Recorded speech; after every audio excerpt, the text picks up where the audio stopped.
তার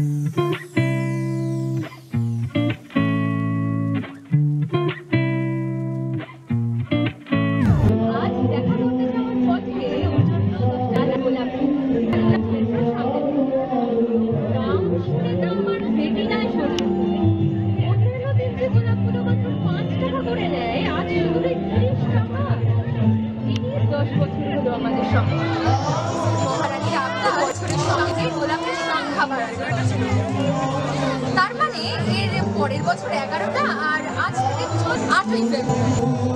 আজ এই নিয়ে প্রায় 3000 রকম প্রপোজ করতে হলো। এই প্রপোজ ডেপে একটা অজুহাত প্রথম মহিলা ভালোভাবেই প্রত্যুত্তর দিতেন, তারপর একটা নতুন কায়দা শুরু। প্রায় ঘাড় ধরে প্রপোজ করিয়ে নেওয়ার পর চুপ করে আকাশের দিকে তাকিয়ে। আর যখন বলতাম কিরে উত্তর দিলি না যে, অনেকক্ষণ চুপ করে থাকার পর মুচকি হেসে ফেলতেন আর বলতেন ভেবে দেখবো। আর আজ তো কিছুই বললেন না। খানিকক্ষণ চুপ করে থাকার পর একটা মৃদু হাসির শব্দ পেলাম মনে হলো। বুঝলাম ওটাই ওর উত্তর। 9ই ফেব্রুয়ারি। চকলেট নিয়ে হ্যাংলামোর একটা লিমিট থাকে। একবার অটোয় করে যেতে যেতে একটা ফুলের ক্যাডবেরিতে টুক করে ভাগ বসিয়ে দিয়েছিলেন ভদ্রমহিলা। ব্যাস, তারপর কি কাণ্ড! লোকের খিদে পায়, কবিতা পায়, ওনার চকলেট পায়। তবে মোটা হয়ে যাওয়ার ভয়ে কখনোই নিজের টাকায় কিনে খান না। আজ ওর জন্য একটা ইয়াক বড় চকলেট কিনে নিয়ে যাওয়ার সময় দেখলাম রাস্তার অন্য পাড়ের ফুটপাতে একটা ছেলে তার প্রেমিকার জন্য একটা আমার মতোই ইয়াক বড় চকলেট কিনে নিয়েছে। দেখে মনে হলো তার মানে আমি একা নই। 10ই ফেব্রুয়ারি। আজ শরীরটা খারাপ থাকায় আর দেখা করতে যেতে পারিনি, এরকমটাই জানিয়েছি মহিলাকে। আসলে গোলাপ আর চকলেটটাও ঠিক আছে, কিন্তু এই বয়সে একটা বুড়ো লোক বাচ্চা বাচ্চা ছেলে মেয়েদের মাঝখানে দাঁড়িয়ে গোলাপি আর হলুদ টেডিগুলোর মাঝে কোনটা বেশি নরম সেটা দেখার জন্য বাছাবাছি করছে, এটা কি মানা যায় বলুন তো? তাই এই টেডি ব্যাপারটা অনলাইনে কিনে ওর ঠিকানায় কুরিয়ার করে দিই। প্রথম বছর মহারানী একটু রাগারাগি করেছিলেন, কিন্তু তার পরের 2 বছর মানে শেষ 2 বছর আমার অসুবিধাটা মহারানী বুঝতে পেরেছেন, কিছু বলেন। 11ই ফেব্রুয়ারি। তুমি দিনে 5টার বেশি সিগারেট খাবে না, প্রমিস? আমি ছাড়া অন্য কোনো মেয়ের ছবিতে লাভ রিয়াক্ট দেবে না, প্রমিস?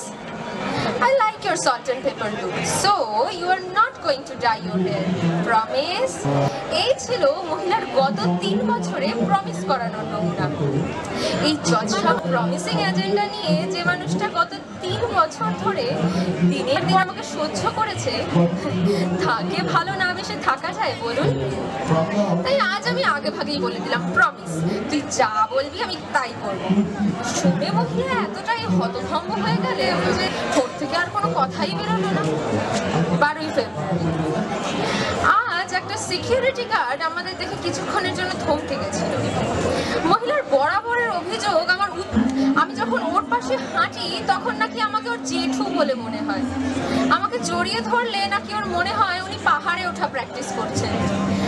আজ ভদ্রমহিলাকে জড়িয়ে ধরতে হলো একটা বিশেষ কায়দায়।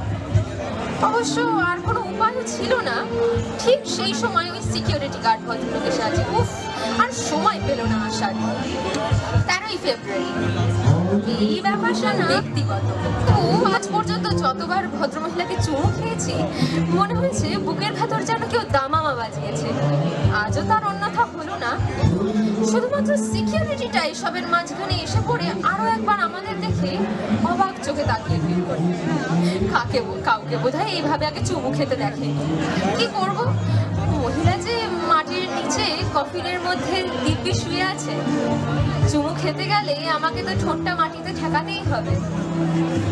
14ই ফেব্রুয়ারি। গতকাল জড়িয়ে ধরার পর মাটি থেকে উঠে দেখি সমস্ত জামায় ঢুকে গেছে। এই সিকিউরিটি গার্ড ভদ্রলোক নির্ঘাত আমাকে পাগল ঠাবরেছেন। অনেক লোকের মুখে শুনেছি যার কেউ নেই তার ঈশ্বর আছে, তবে আমি মনে করি যার কেউ নেই তার অপেক্ষা আছে।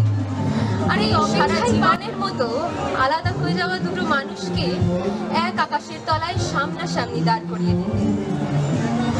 গত 8 মাস ধরে তুমি আমার পাশে নেই, কিন্তু আমার থেকে অনেক দূরে চেক করে শুয়ে আছো, আমি জানি সে অপেক্ষা করছিল এই 7টা দিনে।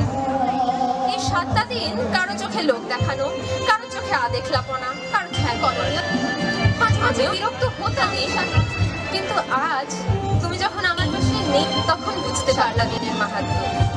এই যে বছরের নির্দিষ্ট 5টা দিনেই ধুমধাম করে দুর্গাপুজো হয়, এই যে বছরের নির্দিষ্ট একটা দিনেই মানুষ ঈদ পালন করে, এই যে বছরের একটা দিনেই সমস্ত শহর ঝলমল করে ওঠে ক্রিসমাস পালন করার জন্য, এগুলো তো বছরের যে কোনো দিনই হতে, কারণ তাহলে অপেক্ষা নামক শব্দটাই চিরতরে মুছে যাবে উৎসবের অভিধান থেকে। আমরা যারা ভালোবাসাকে একটা ধর্ম হিসেবে মেনে নিয়েছি, তাদের কাছে এই 7টা দিন একটা ধর্মীয় উৎসব। ছোটবেলা থেকে রাতে প্রথম লিখতে বসেছিলাম। গত 6 দিন যা যা লিখেছি সেগুলো পড়ে হাসি পেলেও একটু সম্বরণ করার চেষ্টা করুন। আজ এই পাতাটা এখানে বসে লিখছি, কারণ তোমার ইচ্ছে ছিল আমার প্রেম দেখার। এই লেখাটা শেষ হওয়ার পর ডায়েরির 7টা পাতা আমি রেখে যাব, সাথে নিয়ে যাব এমন একটা ডায়েরি যাতে চাইলেও এই 7টা দিনে কেউ কোনো দাগ কাটতে পারবে না। আবার এইভাবেই পরের বছর এই দিনে একটা ডায়েরি হাতে নিয়ে বসবো তোমার সামনে, যাওয়ার সময় রেখে যাও 7টা পাতা। ততদিন অপেক্ষা করো, কেমন? ও by the way, security guard ভদ্রলোকের সাথে আজ ঢোকার মুখে দেখা হলো। কাল ওইভাবে কফিনে ঠোঁট ঠেকিয়ে রাখার কারণটা জানার পর মিনিট থাকলেন। তুমি ছাড়া কেউ প্রথম আমায় এতক্ষণ জড়িয়ে থাকলো। হিংসা হচ্ছে না তো?